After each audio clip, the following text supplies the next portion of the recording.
Amin. Alhamdulillahirabbil alamin. Alhamdulillahilladzi arsala rasulahu bil huda wa dinil haq liyudhhirahu 'alad dini kulli wa kafa billahi syahida walau karihal musyrikun. Asyhadu an la ilaha illallah wahdahu la syarikalah wa asyhadu anna Muhammadan abduhu wa rasuluh alladzi la nabiyya ba'dah. Allahumma salli ala sayyidina Muhammad wa ala ali sayyidina Muhammad. Kama sallaita ala sayyidina Ibrahim wa ala ali sayyidina Ibrahim. Wa barik ala sayyidina Muhammad wa ala ali sayyidina Muhammad. Kama barakta ala sayyidina Ibrahim wa ala ali sayyidina Ibrahim fil alamina innaka Hamidum Majid. Waqala Allah Ta'ala fi kitabihil karim. A'udzu billahi minasy syaithanir rajim. Bismillahirrahmanirrahim. Inna fi khalqis samawati wal ard wa ikhtilafil laili wan nahar la ayatil li ulil albab alladzina yadhkuruna Allaha qiyaman wa qu'udan wa 'ala junubihim wa yatafakkaruna fi khalqis samawati wal ard rabbana ma khalaqta hadza batilan subhanaka faqina adzabannar.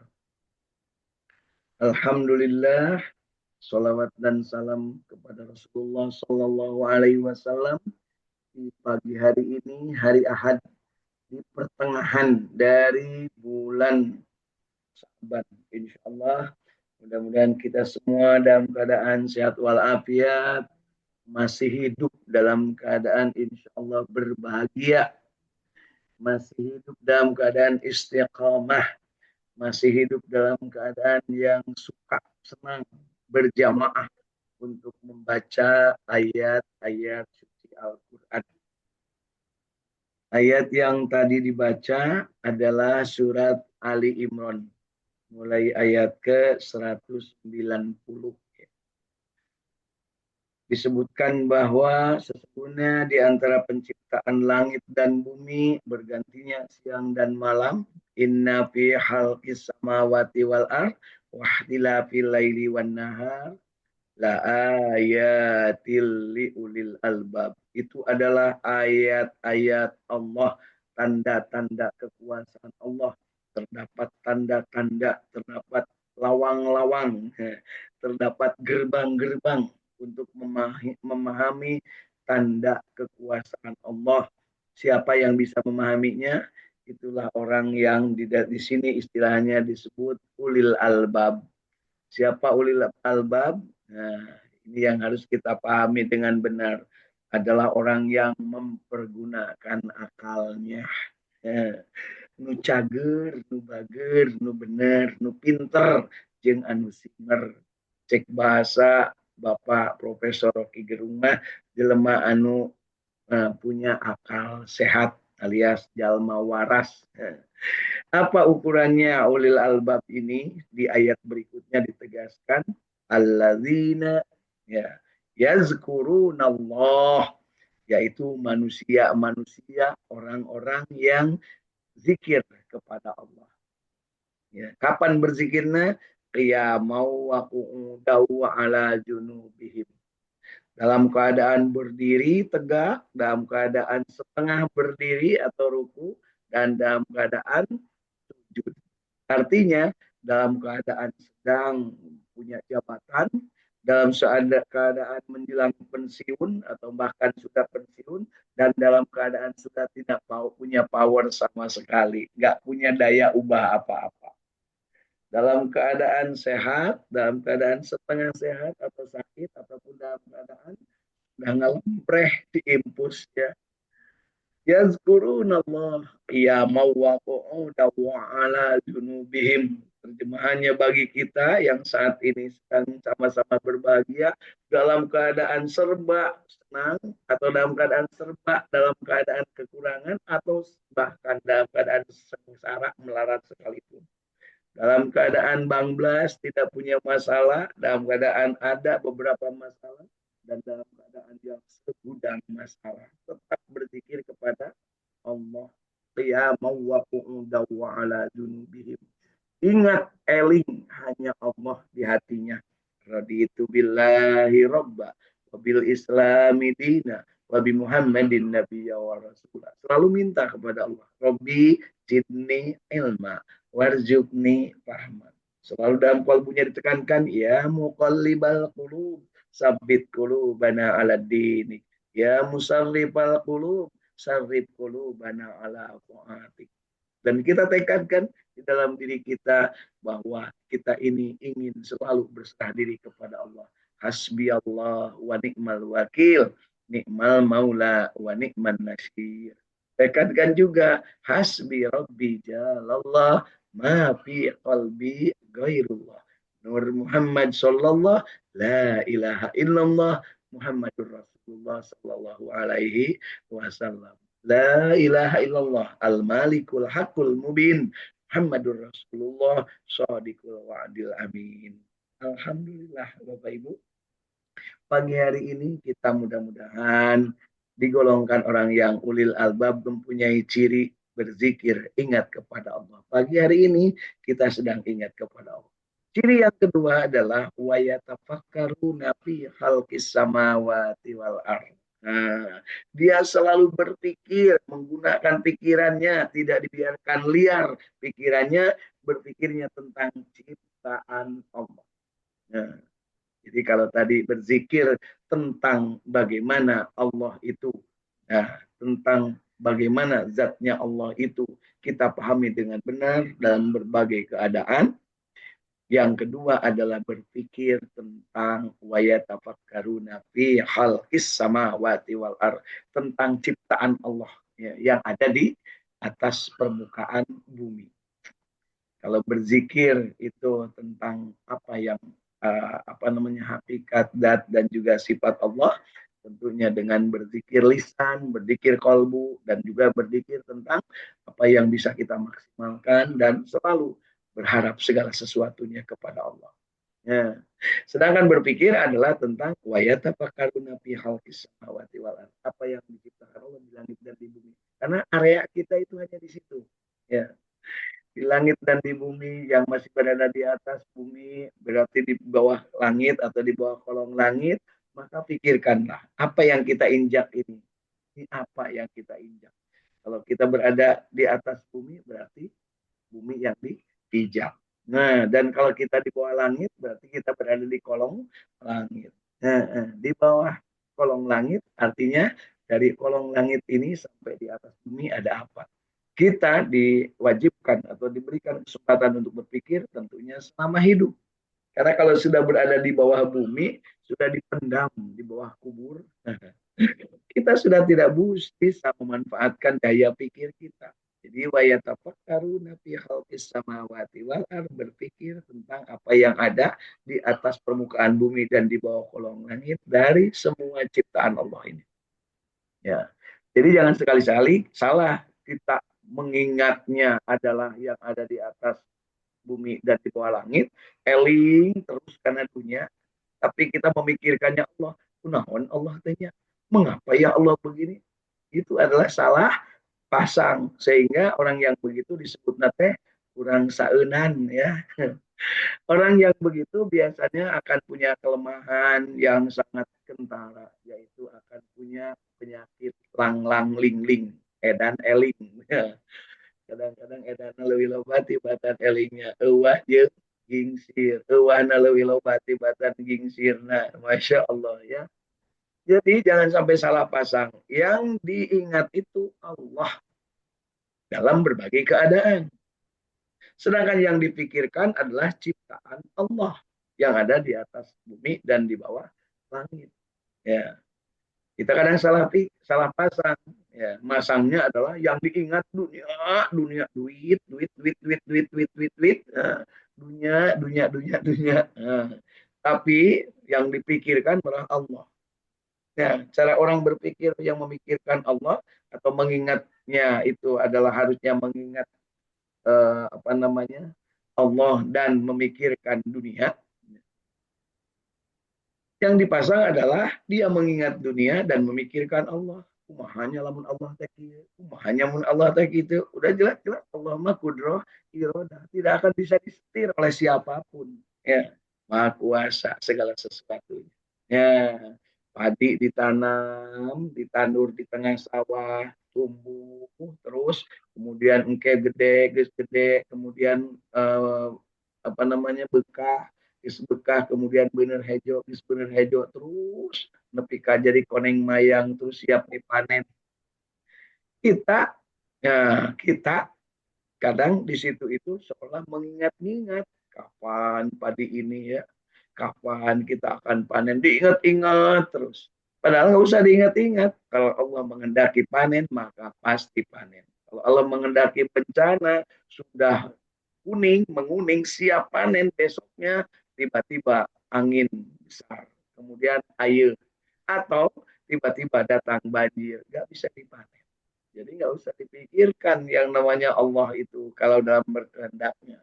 Tapi yang harus dipikirkan itu adalah tentang bagaimana kita memaksimalkan bertafakur tentang apa yang diperlihatkan Allah, apa yang diciptakan Allah di atas permukaan bumi.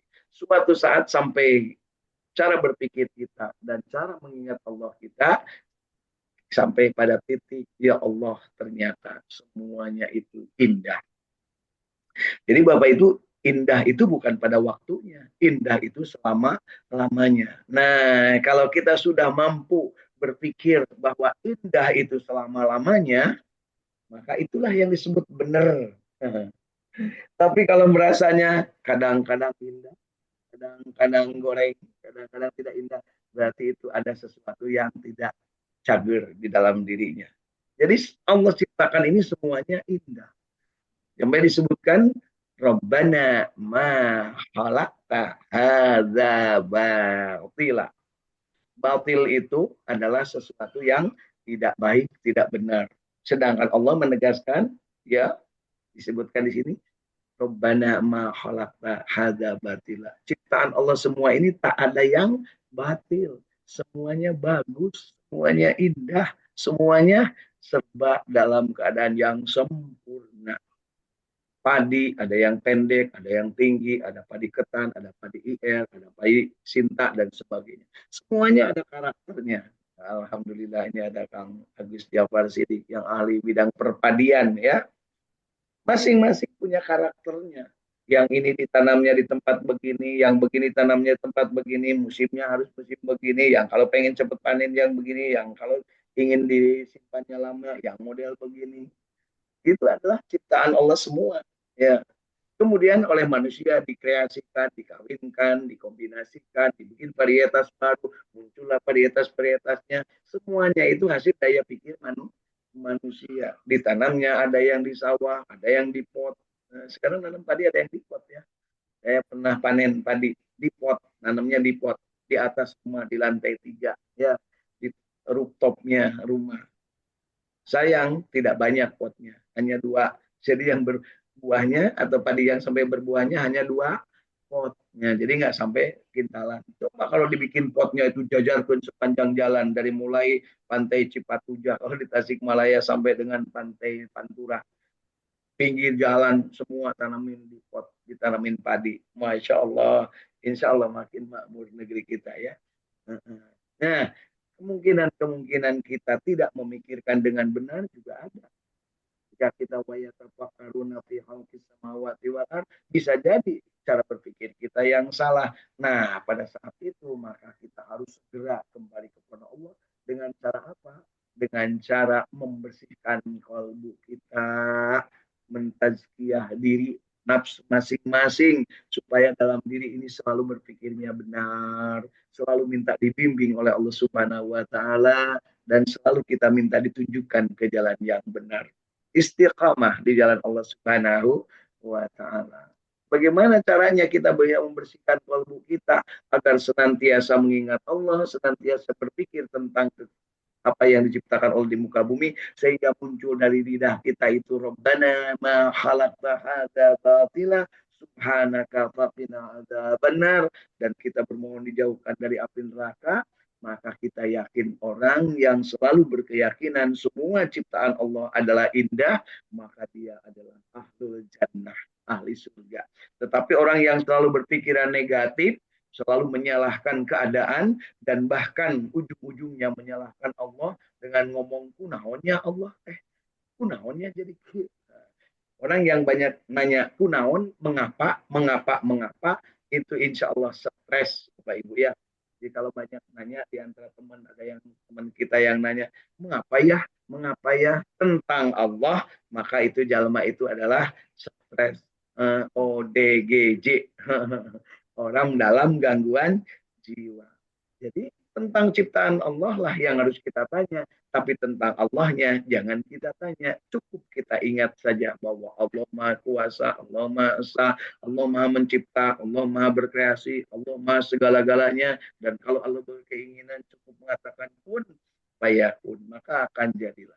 Pada saat itulah akan muncul kerendahan hati kita, rasa tawakal kita, rasa tawadu kita, rasa berserah diri kita, dan akan muncul perbuatan yang namanya sami'na wa ata'na. Saya dengar dan saya taat atas apa yang menjadi ketentuan Allah. Itulah orang yang menganggap dirinya sebagai orang yang sebagai abdi, adalah sebagai hamba. Dan itulah yang kemudian dicerminkan oleh jiwa yang ada pada Rasulullah SAW. Beliau menjadi uswatun hasanah. Kenapa? Selalu mengingat Allah, berpikir tentang ciptaan Allah, dan dari dalam kalbunya muncul hasrat, muncul gairah, muncul spirit, muncul semangat bahwa ya Allah, semua yang Engkau ciptakan gak ada yang sia-sia. Semua yang Engkau ciptakan adalah indah. Semua yang Engkau ciptakan adalah pasti punya makna dan hikmah. Tinggal kitanya mau diarahkan kemana diri kita ini.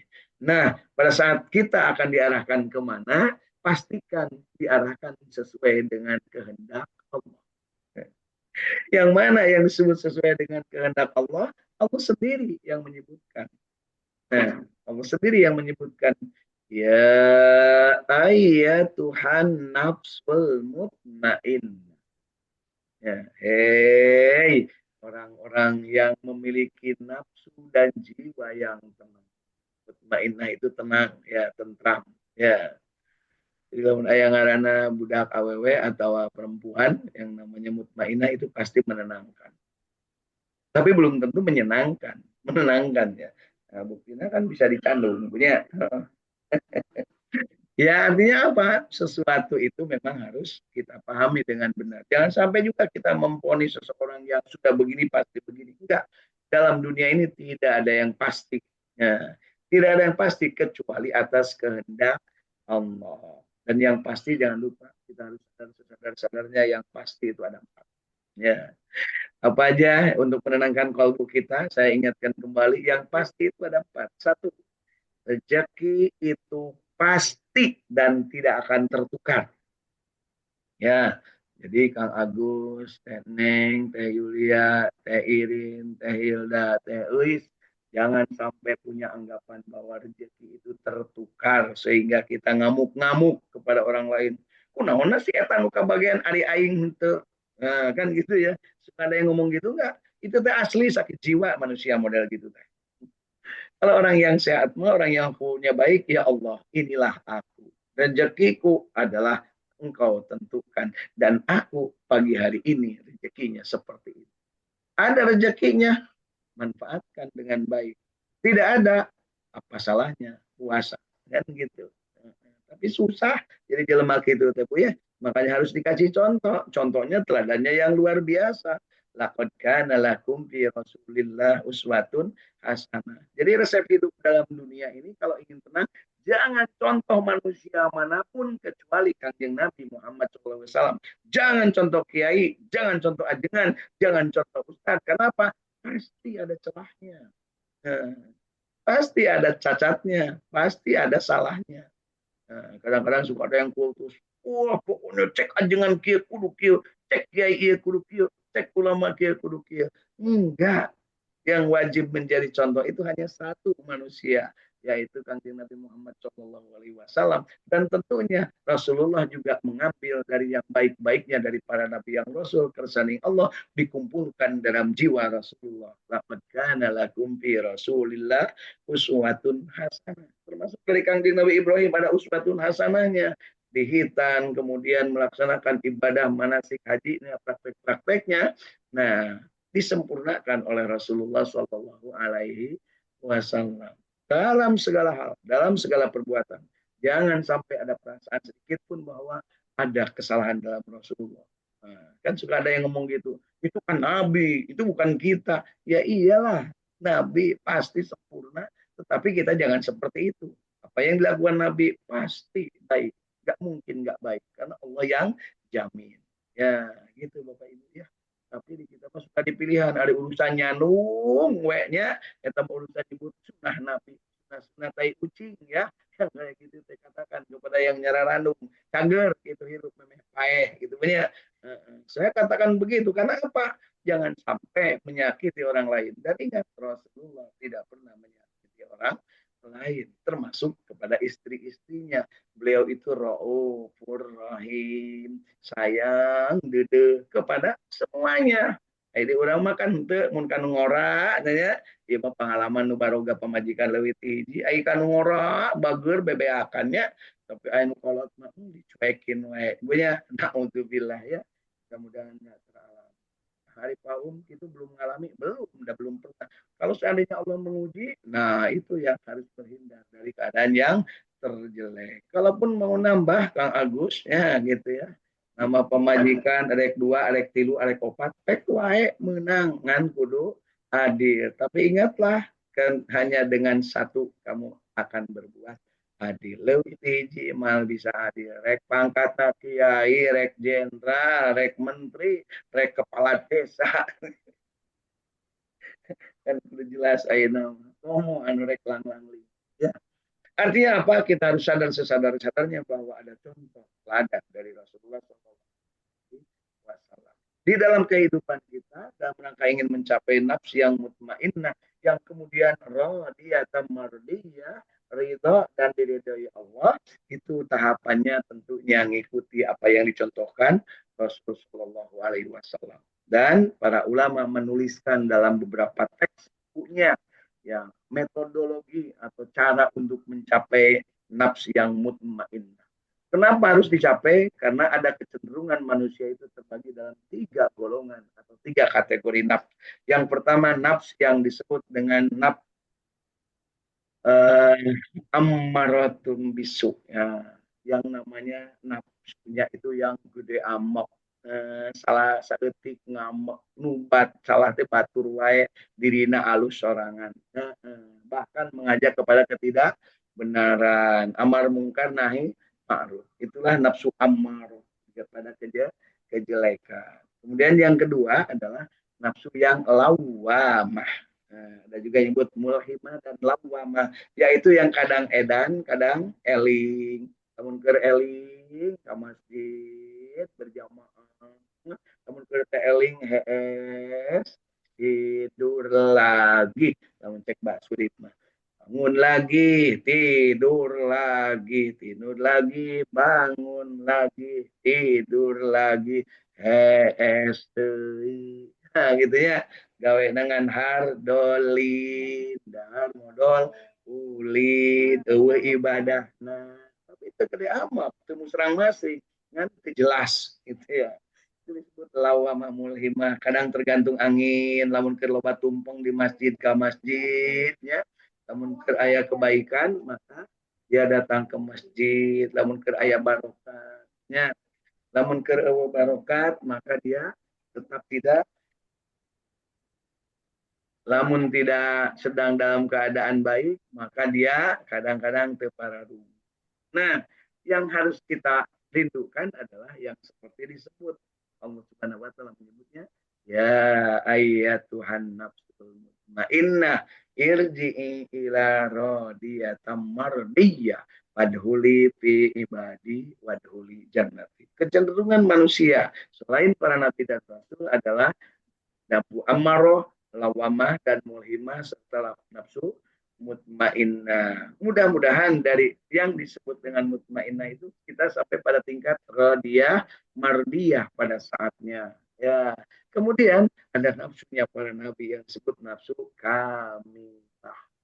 Insanul kamilin ya biasa disebut begitu, yaitu yang mempunyai kecenderungan untuk meniru apapun yang berikan contoh Rasul. Ati Allah wa ati Rasul. Taat kepada Allah dan taat kepada Rasul tanpa melihat apa yaitu di belakangnya. Benar-benar sami'na wa ata'na. Disuruh berjuang, berjuang. Suruh mencari nafkah, mencari nafkah. Ya, begitu. Suruh ibadah, tinggal prak ngalaksana. Ya, disitulah kita punya kunci-kuncinya untuk hal itu. Jadi kalau ada yang menuliskan di dalam bukunya itu ada 7 kategori nafs, amarah, lawamah, mulhimah, mutmainnah, rodiyah, mardiyah, kamilah. Nah, itu semuanya adalah tahapan. Dan tentunya untuk rodiyah, mardiyah, kita harus capai dengan cara apa? Melatih diri untuk menjadi mutmainnah. Dan untuk yang kamilah, itu tidak usah kita usahakan. Karena memang itu adalah ditakdirkan untuk para nabi dan rasul. Tapi kita mencontohnya yang sudah demikian. Yang harus kita kendalikan adalah yang lawamah, mulhimah, dan ammaroh. Nah, bagaimana cara mengendalikannya? Metodologinya salah satunya adalah dengan saum atau puasa. Saum itu nanti akan menghadirkan orang-orang yang akan menjadi ahli surganya Allah Subhanahu wa taala, dibersihkan dari dosa. Rasul mengatakan man syoma ramadhana imanan wahtisaban ghufira lahu ma taqaddama min dambi. Siapa orang yang saum dengan benar, penuh keimanan, penuh penghisaban, penuh rasa berserah diri patuh kepada contoh teladan dan pedoman dari Allah, maka akan mendapatkan ampunan. Sebagaimana bersih nanti seperti bayi yang baru lahir.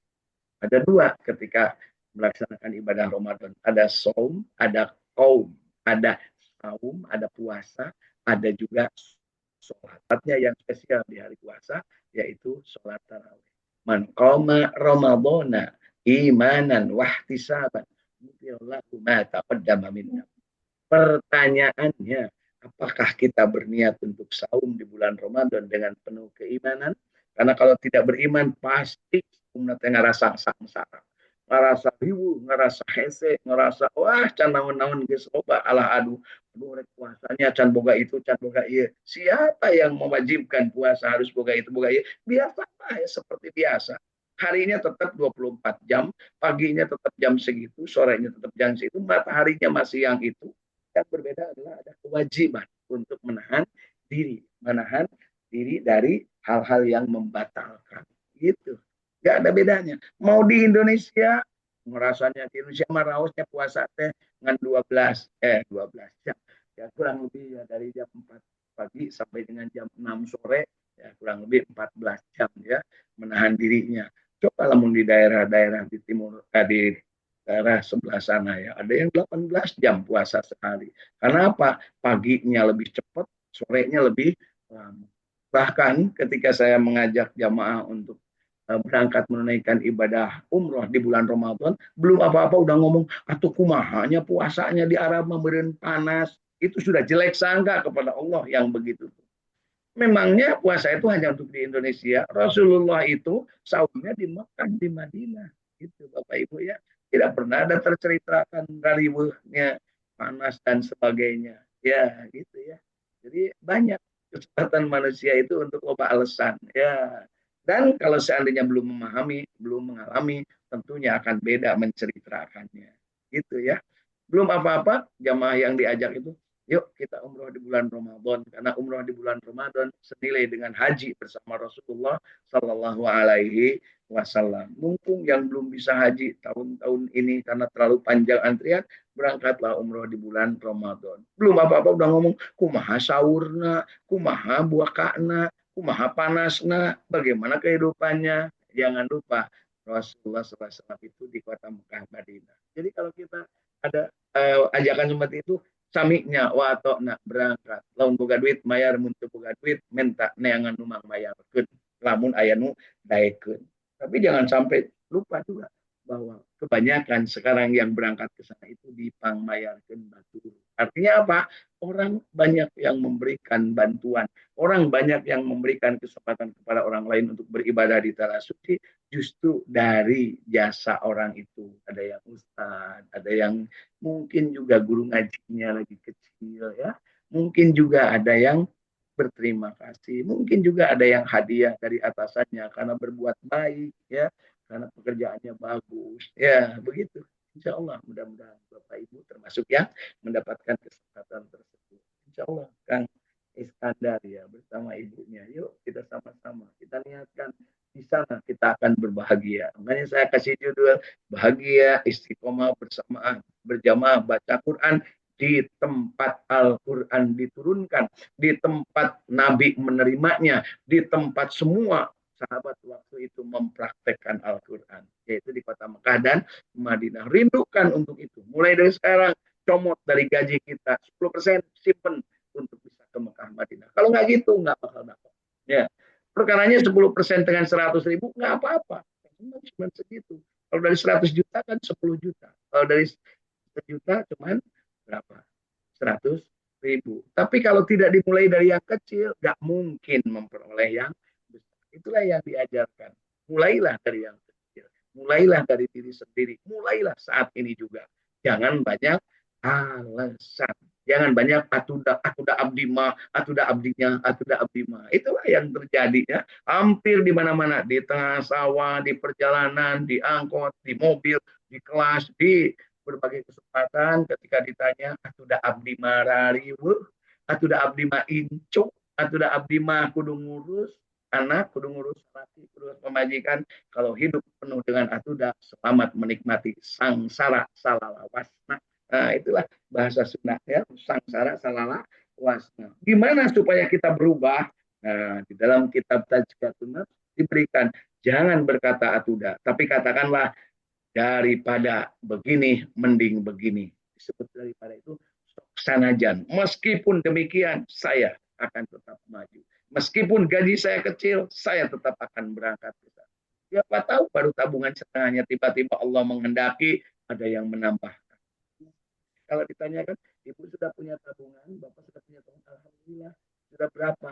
Baru 300.000. Mau berangkat ke Mekah? Mau? Ayo berangkat sama saya. Ya, syaratnya cuma satu, soleh soleha. Gitu ya. Insya Allah. Ada yang begitu? Banyak.